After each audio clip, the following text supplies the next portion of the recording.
কি হয়েছে ওর? এমন করছে কেন? Side please.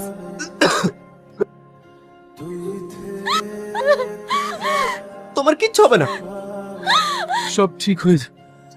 স্যার। সরি, আমরা মা সন্তান কাউকে বাঁচাতে পারি।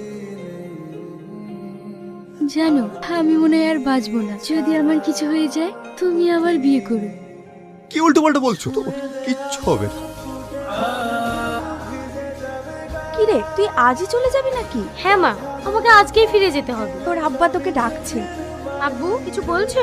আমি একটা সিদ্ধান্ত নিয়েছি, রাহুল খুব ভালো ছেলে, ওর মতো ফ্যামিলি আর কোথাও পাবো না। তাই আমি তোর সঙ্গে রাহুলের বিয়ে দিতে চাই। হে, তুমি কি বলছো মা? আবার মাথাটা খারাপ হয়ে গেছে নাকি? আমি এই বিয়ে করতে পারবো না। না না, তুই একটু বোঝার চেষ্টা কর মা, রাহুল অনেক ভালো ছেলে। আমি এই বিয়ে করতে পারবো না। ও কি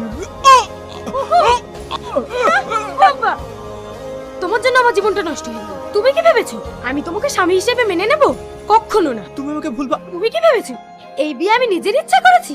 না, এই বিয়ে আমি পরিবারের চাপে করেছি। আমি তোমার সাথে কোনোদিনও সংসার করবো না। ঠিক আছে, তুমি কি চাও? মুক্তি চাই। এই নাও ডিভোর্স পেপার। ঠিক আছে, আমি তোমায় মুক্ত করে দিচ্ছি। এক মিনিট, তুমি এভাবে ডিভোর্স করে দিলে তো আব্বা মা আমাকে দোষী ভাববে। এভাবে না। বেশ, হয়নি, তোমাকে আমি স্পর্শ করব। যাই বলো, এতদিন পর আবার এই সংসারটা পরিপূর্ণ হয়ে উঠেছে। ঠিকই বলেছো। বৌমা, তোমার শরীর খারাপ নাকি? না না, স্নেহা, তুমি কি ভেবেছো এইসব গিফট দিয়ে আমাকে মানিয়ে নেবে? কখনো না। চকলেট? কে? তুমি কি করে জানলে আমি এসব পছন্দ করি? Happy birthday Sneha. জন্মদিনের অনেক শুভেচ্ছা। তোমার দিদির মুখ থেকে শুনেছিলাম তুমি এগুলো পছন্দ করো, তাই যদি কোনো ভুল করে থাকি আমি সো সরি। কি ব্যাপার, তোমরা এখনো ঘুমাওনি? তুই মদ খেয়েছিস? তুই এতটা নিচে নেমে গিয়েছিস? বাড়িতে নতুন বউ খাবার নিয়ে বসে আছে, আর তুই সেই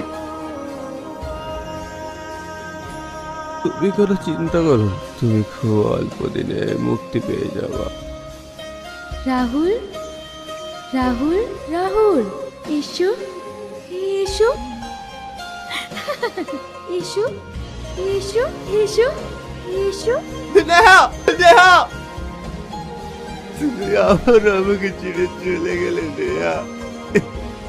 জানো নেহা, আমাকে সবাই ভুল বলছে। তুমি বিশ্বাস করো, আমি তোমার বোনের জীবন নষ্ট করিনি, নষ্ট করিনি।